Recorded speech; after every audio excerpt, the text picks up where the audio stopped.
Hey everyone, 99% of you watching aren't subscribed. Let's change that. Hit that subscribe button, and at 1,000 subscribers, we'll drop special stories just for you. The war ended not with a triumphant roar, but with a quiet that felt wrong. Commander Aaron Vall stood alone in the observation deck of Station Halcyon, suspended above a field of drifting wreckage. Once, those fragments had been ships, sleek cruisers, heavy carriers, living vessels filled with voices, laughter, fear, and hope. Now they were nothing but silent metal, tumbling slowly in the endless dark. Beyond them, a dying star flickered, its light distorted by the debris cloud that stretched like a scar across space. Erin didn't move. She had been standing there for hours, or maybe days. Time had become irrelevant the moment the transmission arrived. Behind her, the station hummed with subdued celebration. Officers spoke in hushed tones. The war against the Carthic Dominion, decades of destruction, sacrifice, and bloodshed across systems, was finally over. The enemy had retreated beyond known space. Humanity and its allies had survived. They called it victory. Erin called it something else. She lifted her hand slowly and pressed it against the transparent alloy of the viewport. The cold surface grounded her, anchoring her to something real as her thoughts threatened to spiral. Somewhere out there, her daughter had vanished. It had happened during the final push. The Radiant Spear, a Vanguard-class assault ship, had led the charge into Dominion-controlled territory. It was a risky maneuver. Too risky, some had said, but necessary to break the enemy's defensive line once and for all. Lieutenant Siraval had insisted on being part of that mission. Erin remembered the argument in painful clarity. "You're not going," Erin had said, her voice sharp with authority, and something far more fragile beneath it. Sira had stood tall, her uniform immaculate, her expression unwavering. "I'm a pilot, not a symbol," she replied. "You don't get to sideline me because I'm your daughter." "You're my daughter," Erin shot back. "That's exactly why I won't risk you on a mission like this." Sira's eyes had softened just slightly. "You taught me to fight," she said, "to protect people, to stand when it matters most." Erin looked away then, because she knew what came next. "This matters," Sira finished quietly. Silence had stretched between them. Erin had wanted to say no, to pull rank, to lock her daughter away from the war, from the danger, from the universe itself if she had to. But she couldn't, because Sira was right, and because Erin had raised her to be exactly this person. "Come back to me," Erin had said finally, her voice barely above a whisper. Sira had smiled, a small, confident smile that carried more weight than any promise. "I always do." The transmission came 12 hours later, distorted, fragmented, incomplete. The Radiant Spear had breached the Dominion line, and then something had gone wrong. Weapons fire, system failures, a cascade of damage reports. Then, nothing. No escape signals. No survivors. Just silence. Erin had listened to the recording exactly once. She couldn't bear to hear it again. The official report followed shortly after. Radiant Spear destroyed in action. All hands lost. Clinical. Efficient. Final. Erin had stared at the words until they blurred, her mind refusing to accept what they meant. Sira wasn't gone. She couldn't be. There had to be a mistake. A missed signal. A delayed transmission. Something. But deep down, beneath the denial and the desperate hope, Erin knew the truth. Space didn't give second chances. "Commander?" The voice behind her was gentle, hesitant. Erin didn't turn. "Yes." Lieutenant Corrin stepped closer, stopping just behind her. "The Council is asking for you. They're preparing the official declaration of victory." Victory. The word echoed hollowly in her mind. "I'll attend shortly," Erin said. Corrin hesitated. "Ma'am, there will also be a memorial for the lost fleets." Erin's hand tightened slightly against the glass. "I'm aware." Another pause. "I'm sorry," Corrin added quietly. Erin closed her eyes for a brief moment. "Dismissed, Lieutenant." "Yes, Commander." The footsteps retreated, leaving her alone again with the stars. She exhaled slowly and forced herself to move. Each step away from the viewport felt heavier than the last. The station corridors were alive with muted activity. Officers nodded respectfully as she passed, their expressions a mixture of admiration and sympathy. She ignored them. Titles meant nothing now. Ranks meant nothing. She was just a mother walking through a world that no longer made sense. The memorial hall was already filling when she arrived. Names scrolled across towering hollow displays. Thousands of them, rising in endless columns of light. Each one a life. Each one a story. Each one someone's child. Erin stood at the edge of the hall, unable to step further. Then she saw it. VAL Syrah, Lieutenant, Radiant Spear. The letters burned into her vision. For a moment, the world went silent. No voices, no movement, no breath. Just that name, her daughter's name. Erin stepped forward slowly, as if approaching something sacred and fragile. Her hand lifted, trembling just slightly, and hovered over the glowing text. "This isn't right," she whispered. But the name didn't change. It didn't disappear. It stayed. Cold, permanent, unyielding. Erin's chest tightened, something deep inside her cracking under the weight of it. She lowered her head, her voice breaking for the first time since the war began. "I told you to come back." The lights flickered softly around her, the memorial continuing its endless procession of the fallen. But for Erenval, there was only one name that mattered, and it was carved into the silence of the stars. The war might have ended, but Station Halcyon had not returned to peace, only to something quieter, heavier. Grief lingered in its corridors like a shadow that refused to leave. Commander Erenval had buried herself in routine. Reports, debriefs, reconstruction logistics, endless meetings with the Alliance Council. She accepted every task without complaint, filling every hour with something that required focus, because focus left no room for memory. Sleep, when it came, was shallow and unforgiving, and always at the edge of her thoughts was that name, Syrah. The alert came during what passed for a quiet shift. Erin was reviewing post-war fleet dispersal data when the comm panel chimed, sharp, insistent. "Commander," said Ensign Tal, her voice edged with confusion. "We have an incoming vessel requesting docking clearance." Erin didn't look up immediately. "Designation?" "That's the issue," Tal replied. "There isn't one. No registry. No Alliance coding. It's outdated. Primitive, even." That caught Erin's attention.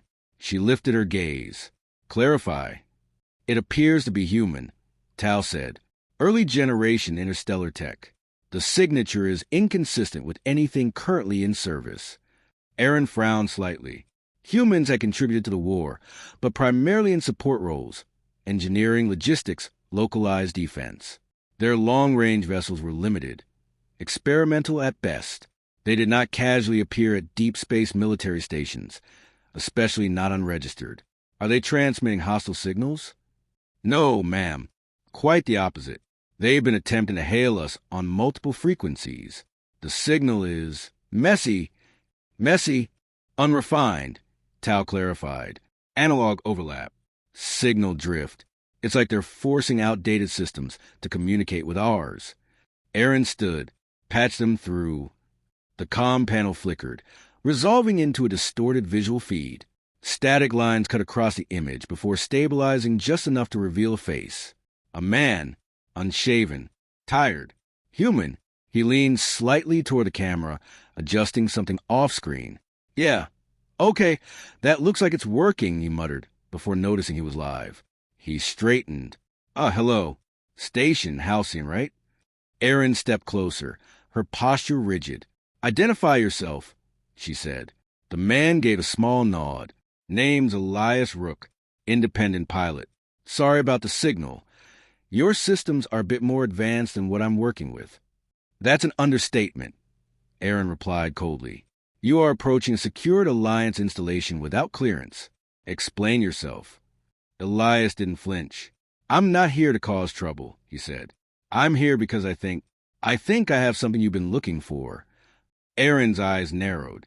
"We are not in the business of guessing games, Mr. Rook." He hesitated. Then he said it. "She's alive." The words didn't register at first. Not fully. "Clarify," Erin said, her voice dangerously quiet. Your daughter, Elias continued. Lieutenant Siraval. She didn't die out there. The room seemed to contract around her. Every sound faded into a dull, distant hum. That is not possible, Aaron said, each word measured and sharp. The radiant spear was destroyed. There were no survivors. Elias held her gaze through the flickering feed. I know what the reports say, he replied. I'm telling you they're wrong. Silence. Even the bridge crew behind Aaron had gone completely still. Hope was a dangerous thing. Aaron had buried it for a reason. You expect me to believe, she said slowly, that a single unregistered civilian pilot somehow discovered what an entire Alliance recovery fleet could not? I wasn't looking for your fleet, Elias said. I was running salvage along the outer drift. I stumbled onto something strange. Aaron stepped closer to the screen. What did you find? Elias exhaled, as if choosing his words carefully. Wreckage, he said. Definitely from a Vanguard-class ship. Your ship. But it wasn't scattered the way it should have been. Meaning, it looked like it had been pulled apart, he said. Not destroyed in an explosion. More like something took it piece by piece. A murmur rippled through the officers behind her. Aaron ignored them. And my daughter? She pressed. Elias hesitated again. I found her inside what was left of the hull, he said. Or what was left of her. Aaron's chest tightened. Explain. She was alive, he said quickly. Barely. No life support. Severe trauma. She shouldn't have made it more than a few minutes in that state. But she did, Aaron said. Elias nodded. Because she wasn't alone. The docking bay doors opened with a deep, echoing hum. Aaron stood at the forefront, flanked by security personnel, her expression unreadable. The incoming vessel drifted into view. It was unimpressive, small, asymmetrical, its hull patched with mismatched plating. Some sections clearly scavenged from entirely different ships. External wiring ran along parts of frame, like exposed veins. It looked less like a spacecraft and more like something that had refused to stop existing. This is what crossed half the outer sectors, one officer muttered under their breath. Aaron silenced them with a glance. The ship settled into its docking clamps with a metallic groan. For a moment, nothing happened. Then the hatch hissed open. Elias Rook stepped out slowly, hands visible, posture relaxed but cautious. Up close, he looked even more worn than on the screen. His jacket scuffed, his boots marked with the dust of places far beyond regulated space. But his eyes, they were steady. He stopped a few paces away from Aaron. You came in person, he said. I don't deal in second-hand truths, Aaron replied. They studied each other in silence. You said you found my daughter, Aaron continued. If this is a lie. It's not, Elias said firmly. Then where is she? Elias glanced briefly at the officers surrounding them. She's not here, he said. I couldn't bring her with me. Not like that. Aaron's patience snapped. Not like what? Elias met her gaze, and for the first time, there was something uncertain there. She's alive, he repeated, but she's changed.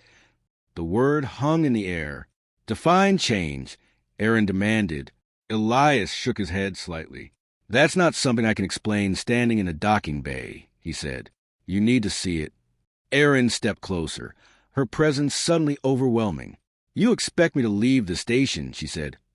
On the word stranger, chasing a story that contradicts every confirmed report we have? Elias didn't back down. No, he said. I expect you to decide whether you'd rather live with certainty or with doubt. The word struck deeper than any argument, because doubt had already taken root, because a part of her, small, fragile, but undeniable, had never stopped believing there was something missing from the story. Aaron stared at him for a long moment. Then, prepare a shuttle, she ordered. A ripple of surprise moved through the nearby officers. Commander, one of them began. That was not a suggestion, Aaron said without looking away from Elias.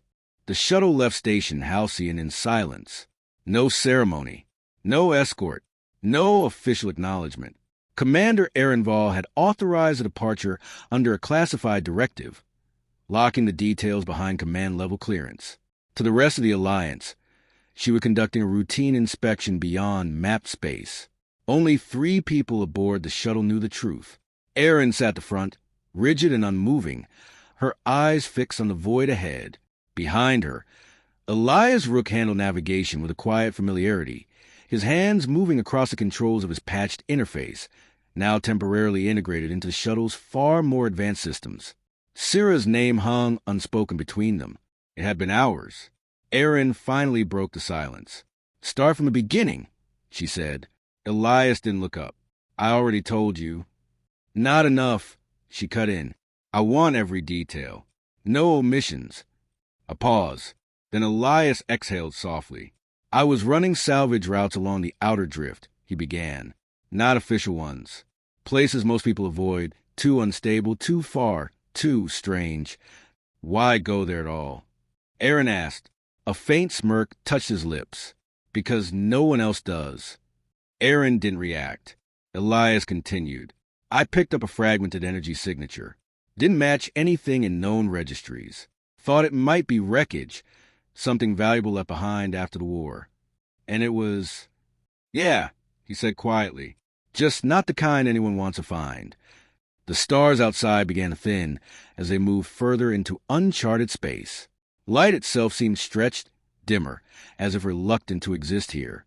"I found pieces of your ship first," Elias said.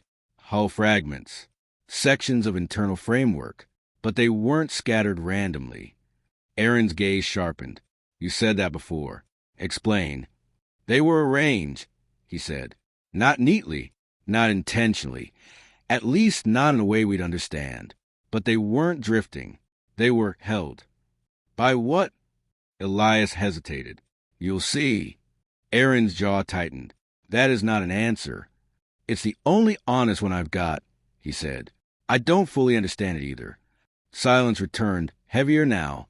After a moment, Erin spoke again. "And my daughter?" Elias's hand slowed slightly on the controls. "She was inside what remained of the core structure," he said. "Trapped, exposed, systems completely dead. And alive." "Barely," he said. "Her vitals were unstable. I've seen people in bad shape before, but this... She should have been gone." Erin leaned forward slightly. "But she wasn't." "No," Elias said, "because something was keeping her that way." "Approaching coordinates," the shuttle system announced. The view ahead shifted. At first, Erin thought her vision was failing. The stars bent, not metaphorically, not visually distorted by a passing field. They bent, light curved around a central point, as if space itself had been twisted and left that way. "What is that?"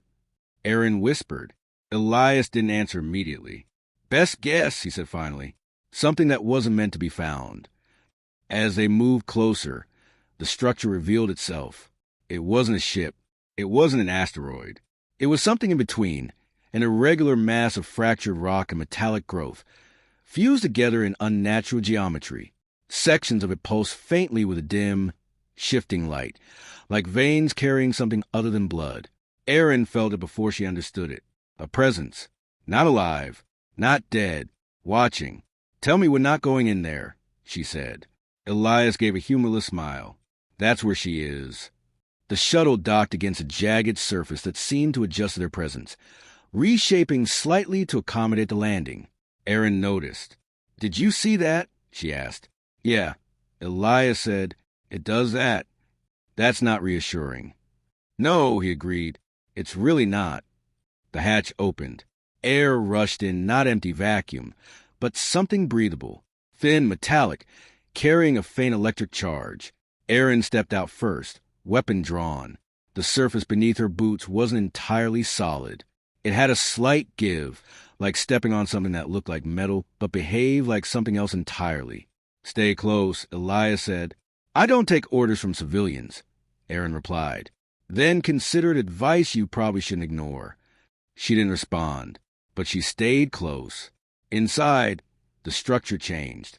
The walls were smooth in some places, jagged in others, threaded with glowing filaments that pulsed rhythmically. The light wasn't steady. It shifted, like something thinking. Erin's instinct screamed at her. This place was wrong. How long was she here? Erin asked quietly. "Not sure," Elias said. "Time doesn't behave normally in this region. Could have been hours. Could have been longer. They moved deeper. The air grew warmer. The pulsing light stronger. Then Aaron stopped. At the center of a wide chamber stood a figure. Still, silent, alive. Sarah, the word escaped her before she could stop it. The figure moved. Slowly, as if awakening from something deeper than sleep, Sarah Vall turned toward them. Aaron's breath caught. It was her. And it wasn't. Her daughter's face was unchanged, familiar, unmistakable. But beneath her skin, faint lines of light traced intricate patterns, like a network woven into her very body. Her eyes glowed softly, not with single color, but with shifting hues that flickered like distant stars. "Mother?" Sarah said. Her voice. It was hers, but layered, as if something else spoke in perfect synchronization just beneath the surface. Aaron took a step forward, her weapon lowering without conscious thought. "You're alive," she whispered. Sarah tilted her head slightly, as if processing the words. "I was not," she said. "Then I was again." Aaron's chest tightened. "What happened to you?" Sarah looked down at her hands. The light beneath her skin pulsed in response. "They found me," she said. Aaron's eyes narrowed. "Who?" For the first time, Sarah hesitated. "I do not have a word for them," she said. "They are builders, shapers. They take what is broken and make it continue." Elias stepped closer, his voice low. "When I found her, those things were still active," he said. "The walls, the structures, they were moving around her, repairing her." "Repairing?" Aaron repeated. Sarah looked back at her. "Reconstructing," she corrected gently. Aaron forced herself closer, stopping just within arm's reach. "Are you in pain?" she asked. Sarah considered the question. "I do not think so," she said. "Not in the way I remember." That wasn't the answer Aaron wanted. "Then what you feel?" Sarah's gaze shifted, unfocused for a brief moment. "Connection," she said. The walls pulsed. Aaron noticed. "What kind of connection?" she pressed. Sarah's expression faltered. "They are still here," she said softly. "Not physically, but within the structure. Within me." Aaron's heart pounded. "They altered you." "Yes." The word was simple, unapologetic, terrifying.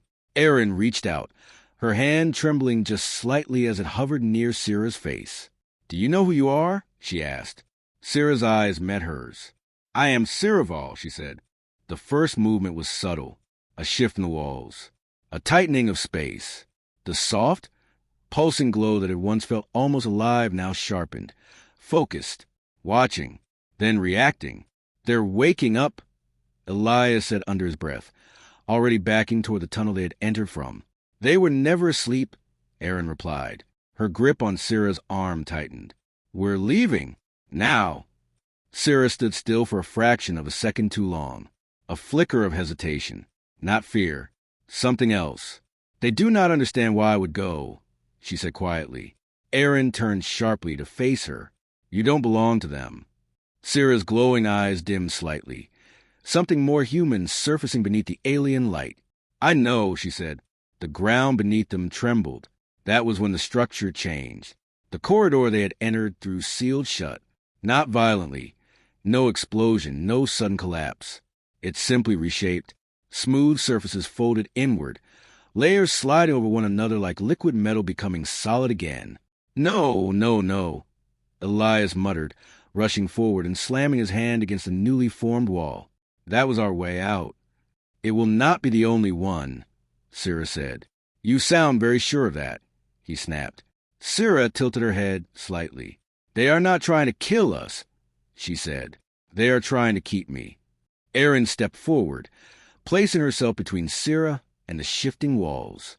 "That's not going to happen." The structure responded. Thin, luminous tendrils extended from the walls, reaching, not aggressively, but insistently, towards Sarah, calling her back. Aaron raised her weapon. "Elias," she said without looking back, "find us another exit."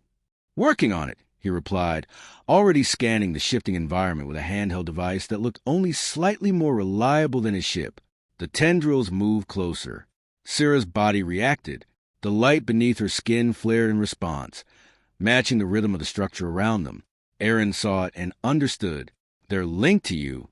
Yes, Sarah said softly. They are trying to reestablish full connection. Can you stop it? Sarah hesitated. I don't know. That was enough. Aaron fired. The energy blast struck the nearest tendril, severing it in a burst of light. The fragment recoiled, dissolving into particles that were quickly reabsorbed by the wall. The rest withdrew slightly, not retreating, recalculating. Good, Aaron said coldly. They can learn. Got something. Elias called out, This way, before it changes its mind. A passage opened to their right, narrow and unstable, its walls constantly shifting as if undecided about their own shape. Aaron didn't hesitate. Move. They ran. The corridor twisted ahead of them, paths forming and collapsing in real time. The floor beneath their feet pulsed like a heartbeat, uneven and unpredictable. Behind them, the structure adapted. More tendrils. Faster this time. Not just reaching, restraining. One lashed out, wrapping around Sarah's arm. She gasped, her body locking as the light beneath her skin surged violently. They're pulling me back. Aaron spun, grabbing Sarah with both hands. You're not going anywhere. She fired again, point blank. The tendril shattered, releasing Sarah in a cascade of glowing fragments. Sarah staggered, her breathing uneven. They are increasing force, she said. They're afraid. Good, Aaron replied. So are we, and we're still leaving. The corridor widened suddenly, opening into a vast chamber that hadn't been there before. Or maybe it had. This place didn't follow rules. At the far end, an opening, jagged, unstable, but unmistakably leading outward. The surface, Elias shouted. That's our exit. The ground shook violently now. The entire structure reacted with urgency. The walls surged inward, this time not to guide, but to block. A massive formation collapsed between them and the exit, sealing it off in an instant. Elias skidded to a stop. You've got to be kidding me. Sarah stepped forward slowly. No, she said. The light beneath her skin intensified, brighter than before, no longer reactive, but active. They are trying to protect me, she said. Aaron's voice hardened. Then tell them to stop. Sarah looked at the wall, at the living structure, at whatever intelligence lay behind it. I do not know if they will listen. Then make them. Sarah closed her eyes. For a moment, everything went still. The pulsing slowed. The tendrils halted. Even the trembling of the structure softened. Aaron watched, tense, ready for anything. Sarah's voice changed when she spoke. Not louder, but deeper, layered, resonant. I am not yours. The words echoed, not just through the air, but through the structure itself. The walls flickered. I was saved, Sarah continued. Not claimed. The light surged outward from her body, spreading across the chamber like a wave. They hesitated. Elias whispered. Good. Aaron said. Keep going. Sarah's expression tightened. Strain visible now. I choose to leave, she said. The wall in front of them cracked. Not shattered. Yielded. A narrow opening formed. Unstable, flickering. Go! Aaron shouted. They ran. The structure fought back now. Not with precision, but with desperation. The ground split beneath them. Tendrils lashed wildly. Sections of the ceiling collapsed, forcing them to dodge and weave through a maze that was actively trying to rebuild itself around them. Elias reached the surface first, sprinting toward the shuttle. I'm powering up, he yelled. Aaron half-carried Sarah behind him, her daughter's strength fading as the connection strained. They're pulling harder, Sarah gasped. I can feel them. A massive tendril erupted from the surface, wrapping around her leg and yanking her backward. Aaron dropped to one knee, grabbing Sarah with both arms. No. The force dragged them both across the ground. Elias turned, sprinting back. Hold on. I am holding on. Aaron snapped. Sarah cried out, the light beneath her skin flaring uncontrollably. They're trying to anchor me. Aaron's voice cut through the chaos. Look at me. Sarah did. Who are you? Aaron demanded. Sarah. Who are you? I am Siraval. Aaron tightened her grip. And where do you belong? Sira's eyes burned with light. And then, clarity. With you. The light exploded outward. The tendril snapped. Sira collapsed forward into Aaron's arms. Now! Elias shouted. They ran the final distance together, stumbling into the shuttle as the structure behind them began to collapse inward, folding into itself like a dying star. The shuttle launched just as the asteroid imploded. From orbit, it looked like nothing had ever been there, just empty space. Silent. Hours later, in the quiet hum of the return journey, Sira sat beside Aaron, alive, changed, but here. Aaron studied her carefully. The glow beneath Sira's skin had dimmed, but it hadn't vanished. Do you still feel them? She asked. Sira nodded slightly. Yes, she said, but distant now. Can they take you back? Sira met her mother's gaze. No, she said. I chose. Aaron reached for her hand, held it tightly. Then that's enough.